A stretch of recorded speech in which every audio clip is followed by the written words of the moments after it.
be a challenge. And having one day that just acknowledges that for fathers who are here, for those who are no longer with us, to celebrate and commemorate. And just looking at social media, it's lovely to see how people are sharing their memories of their fathers and their pictures of their babies, if they're new dads, or relatively new dads. So it's wonderful. And thanks again for inviting me along. And as I said, today is also World Yoga Day and World Music Day. So as you were saying, it's a great time to be a flexible Father with a long playlist. Yes, I'm.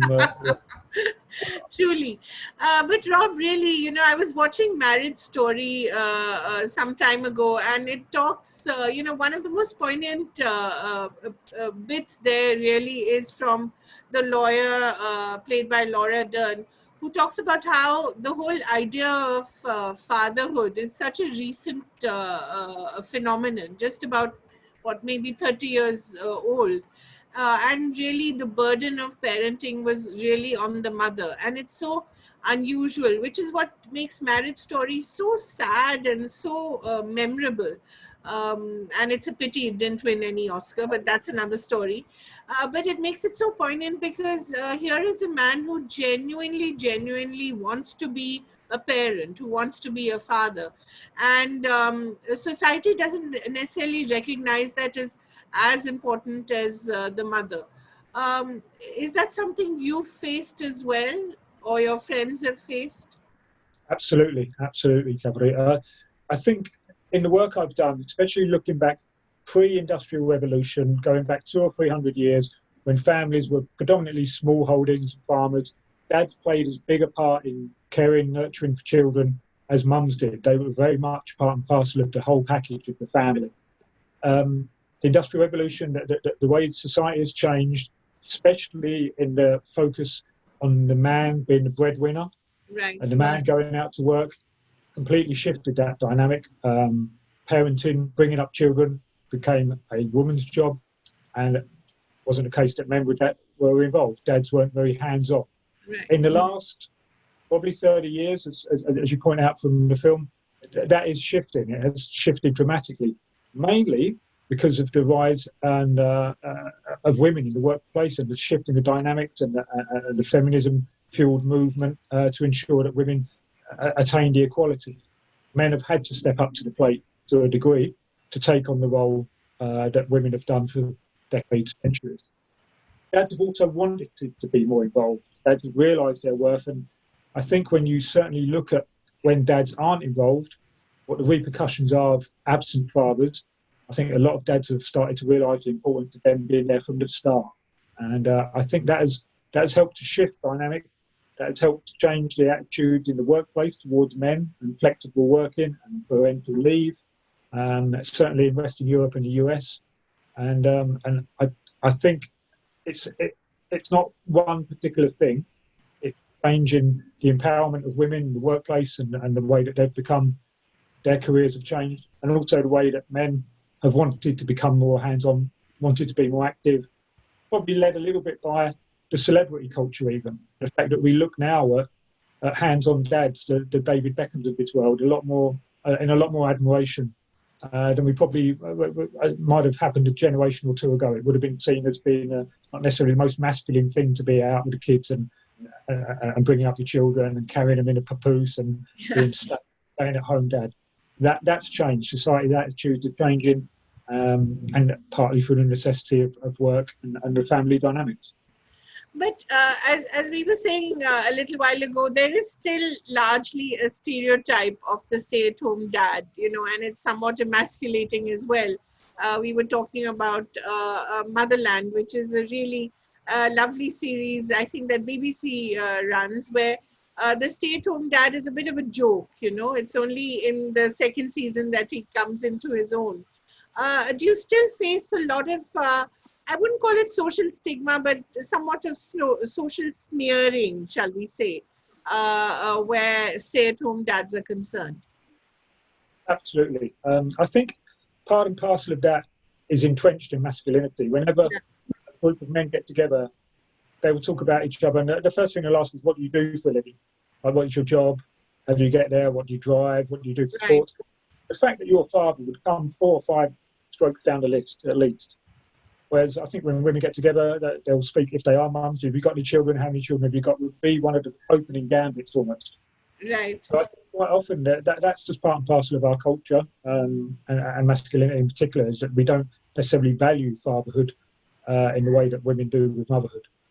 I found when I first became a stay-at-home dad, which was 15 years ago now, so it was a while ago, there weren't that many of us. There was very few of us at the school gate doing the school run or the nursery run. Right.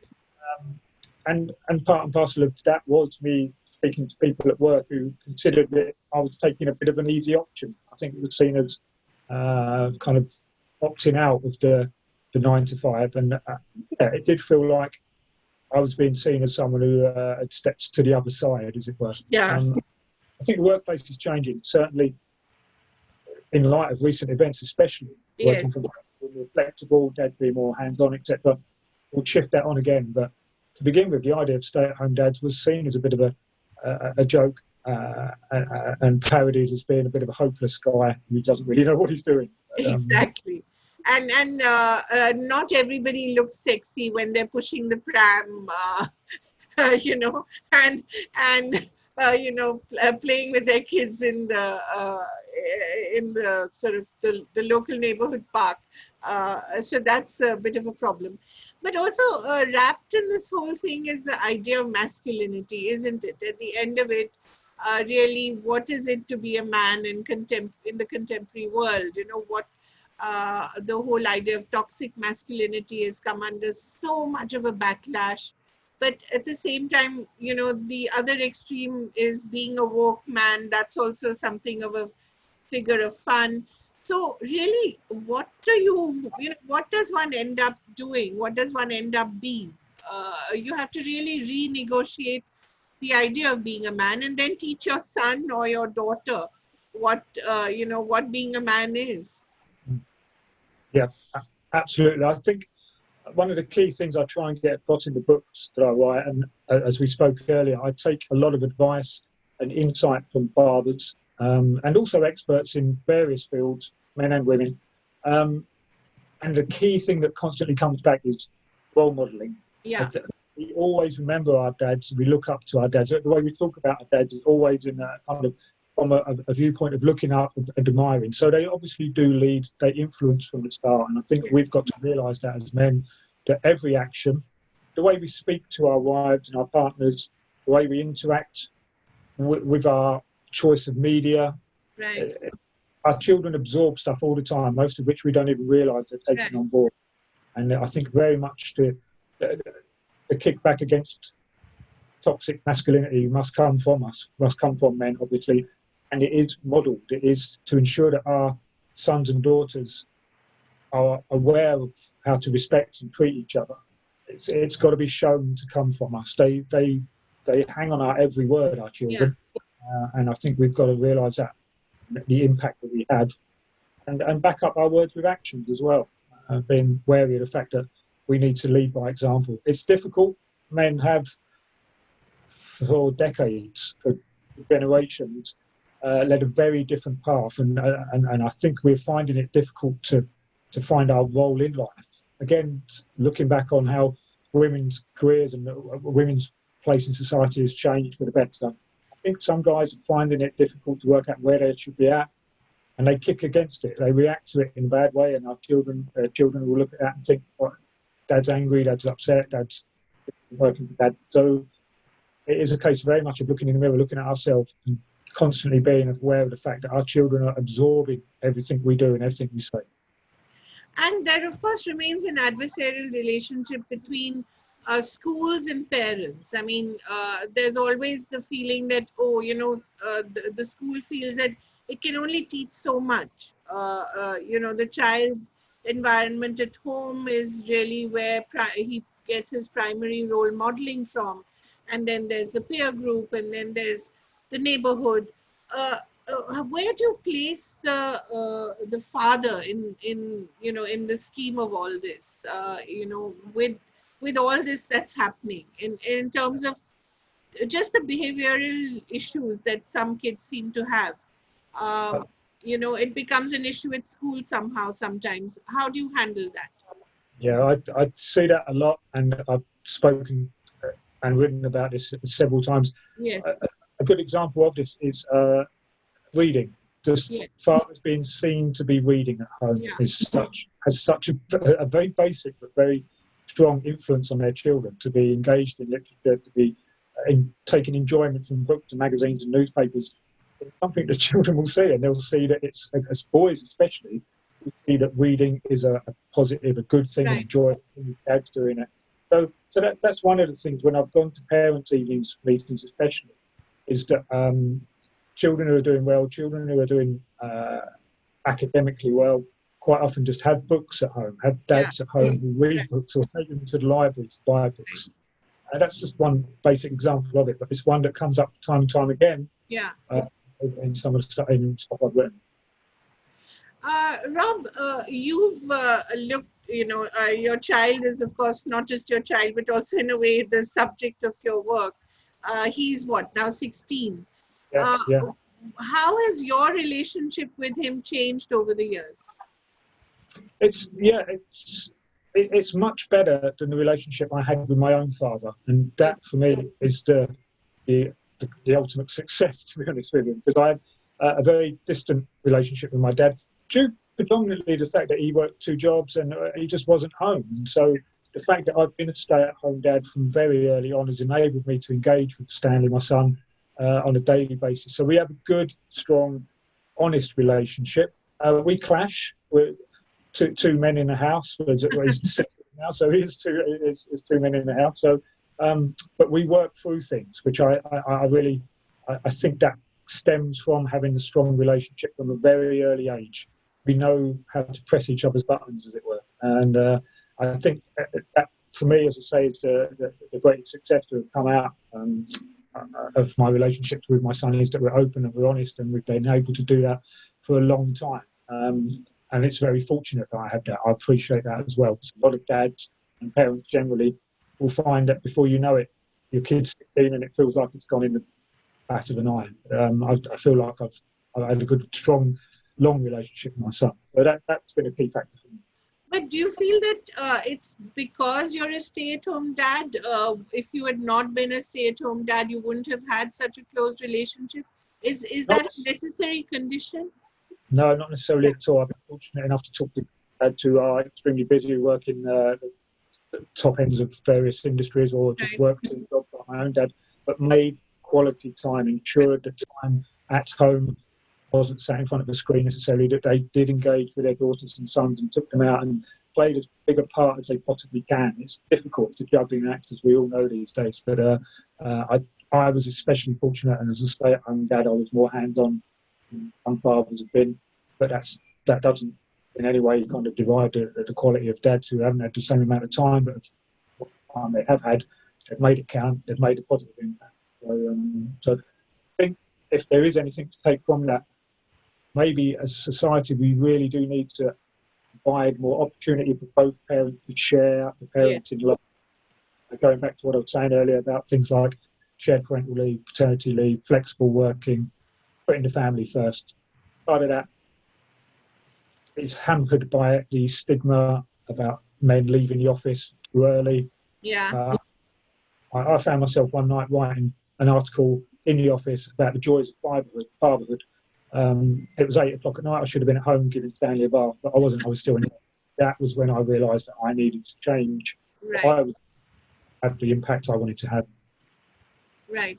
But, when you talk about the family and the whole idea of redefining of how the family functions, we also need to look at the family as a unit. You can't possibly have the same kind of division of labor that we had, say, 50 years ago or even 40 years ago.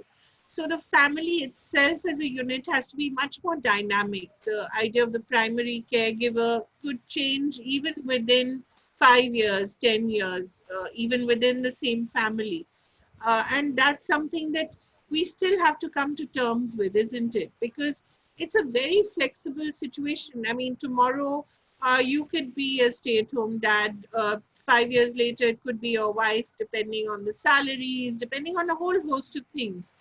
What do you feel about the idea of the family as a unit being seen in a much more a flexible way by society, by the workplace, by popular culture at large? That's very important. Popular culture plays a huge role, doesn't it?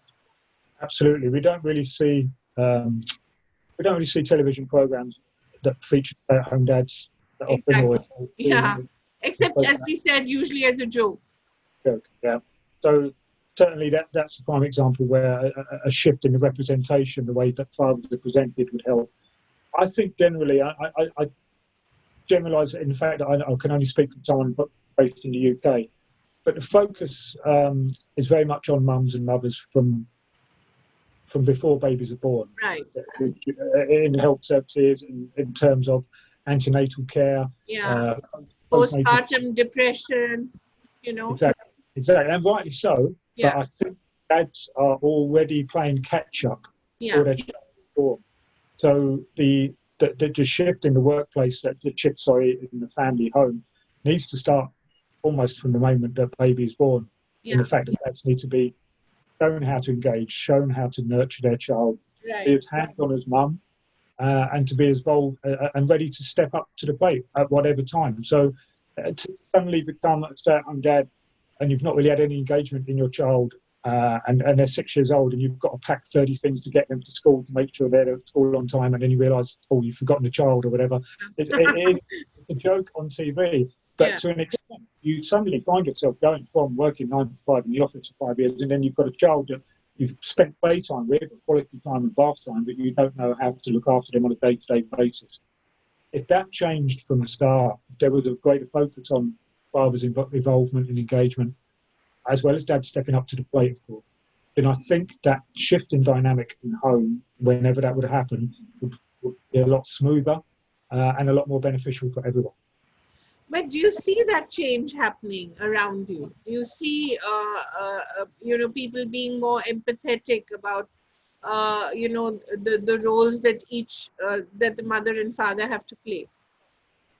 I've seen it happen here in the time that I've been writing about fatherhood, so in the last 15 years. Certainly the shift towards postnatal fatherhood groups, Right. mentor groups for new dads, the change in attitude towards places like baby changing facilities which dads can use as well as mums. Exactly, because they're usually in the ladies' loo. What do you do? Yeah, I mean, there's been times when I've managed to ask someone to guard the door, and I've got in to change my Yeah. son's because it was a ladies' toilet. I had to do it in. Those kind of things are changing to an extent. It's slow, and I don't know that it's necessarily happening all over. It certainly is happening in parts of the UK.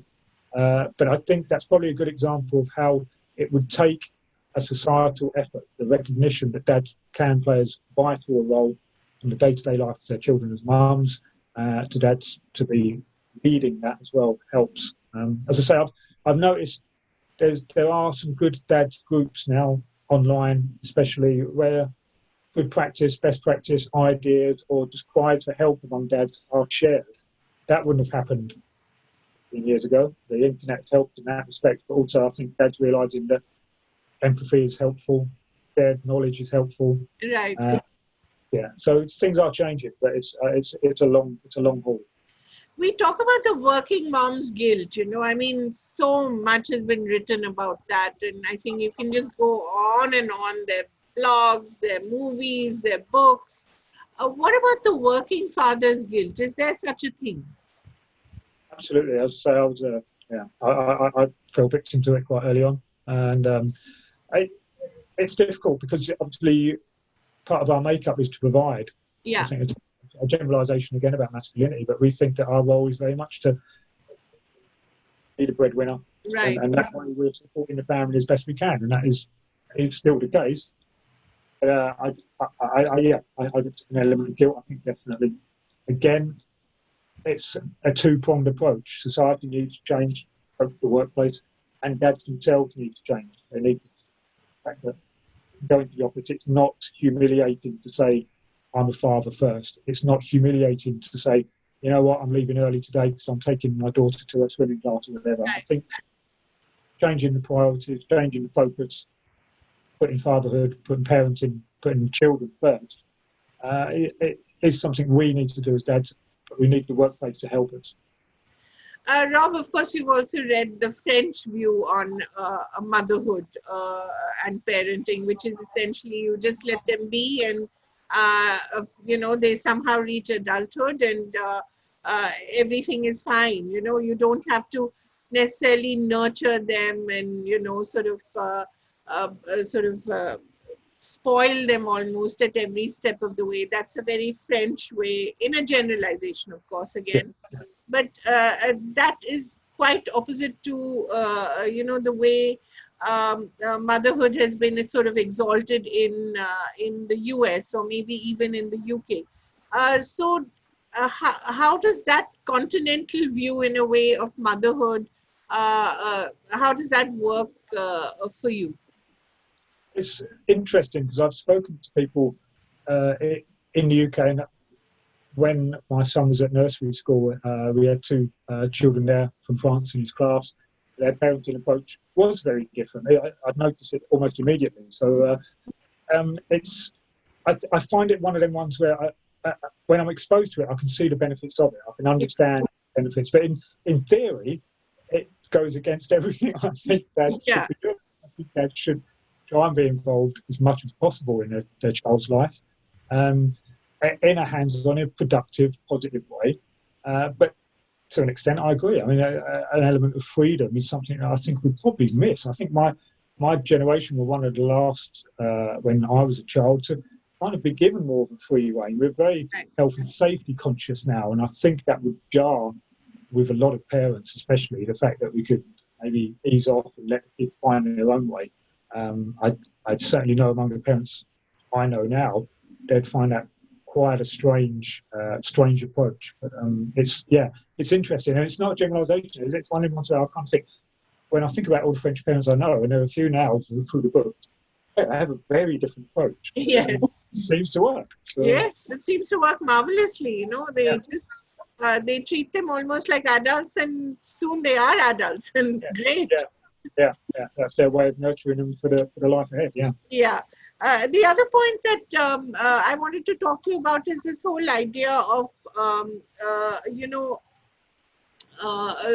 even when you have a more equitable relationship with the spouse, you still have a certain division of labor. So how does it work? And is it, is it, how does it work, especially for the kids? Do they sometimes think that you're an oddball household, or are they more accepting of you? It's interesting because I find that I constantly refer back to my own experiences, and one of the first things my wife, my son's mum, did was to teach me to cook.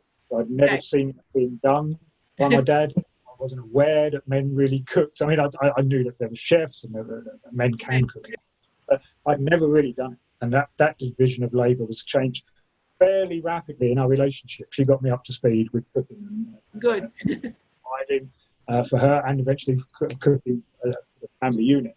I think each family's situation is obviously going to be unique to them. I think being seen to be dividing the labour, going back to what I was saying earlier about modelling good behaviour. So it's not just being the dad who reads in the home, but it's being the dad who cleans up and helps out and tidies up and does the cooking and does the washing and knows how these things work. So you immediately dispel stereotypes. You try and prevent your child thinking that's a man's job, that's a woman's job. So it's it's going back to that modelling good behaviour thing. Yes. But I learned the hard way, and I'm quite glad I did. Quite enjoy cooking now, but that was one example of my experience. Great. So, what about children? The idea that they never grow up, in the sense that a child, even if he's 50, will still be your child. And we are coming back to the whole idea of children not really wanting to leave. They want to be with you even. I mean, earlier there was, children we presume that they would leave at 18 and then we would not see them except at Christmas or other festivals. But now they don't seem to want to leave, which is, of course, a function of so much that's changing around in the economy and society. But what do you have to say to that? Yes, for the book I've just written, I spoke to Dad. Two of their children have come back into the fold. So some of them went off to university, went off to work. Their relationships changed, or the economy, the impacts of job loss, etc. I mean, the children have come back home in their 20s and 30s. So, Right. or in one or two cases, not actually moved out yet at all. And in all those, we were talking about how the rules changed, the boundaries changed. Suddenly you've gone from having a child in the house to, okay, they're your child, but they're an adult, they're grown up. And that's really interesting, how you manage that situation, how you ensure that they're able to have a full adult life with friends and relatives and relationships going on under the same roof as their parents. It's a big shift. It's a cause of conflict. Certainly, in a couple of the fathers I spoke to, they struggled with their sons coming back. In one case, coming back with his wife as well, and living. Of course. Again, it's unique to each individual family, but it's something we're seeing more and more of. I'd be interested to see how 10, 15 years from now, how these relationships might change that general approach to older children living at home. Whether we see it in the interaction between grandparents and grandchildren. It might be that the longer you've stayed at home with your parents, they may not want to be as hands-on as grandparents, as if there was that divide, if there's a natural gap, you didn't see each other 5 days of holidays. So it's been an interesting one. It's something I've only recently become aware of, and I think economic situations have caused that. Certainly in the UK, young adults can't afford to leave home. They can't afford to stay at home. And so that's making for some interesting family dynamics. If you say the child never grows up, I find fatherhood is a job for life as well. You never finished it completely, but your 5-year-old might be crying, or your 45-year-old might be crying, and you need to be there or put a hand on the shoulder or whatever it takes to help out. I don't think that ever changes. Welcome to our club. Mothers have known this for a long time. It's just that fathers are discovering this now. So really, not mum's book. I was constantly taking a leaf out of a woman's book, as it were. Definitely, yeah. Right. So, Rob, if I were to ask you your top tips to sort of negotiating modern fatherhood, 3 of them, 4 of them, whatever. Since we do love listicles, what would that be? Certainly, the reprioritisation, I think, is something that's key. As men need to think about their role, think about list of what they are, and not necessarily to put that career as number one on the list. Right. I used to say, I'm a journalist, I'm a writer, oh yeah, I'm a father.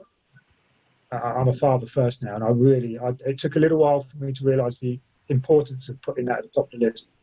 That would help Dad certainly to say, okay, I'm a man, I'm a dad. That's the first thing I am more than anything else. It's a job for life, and it's the most important one you have.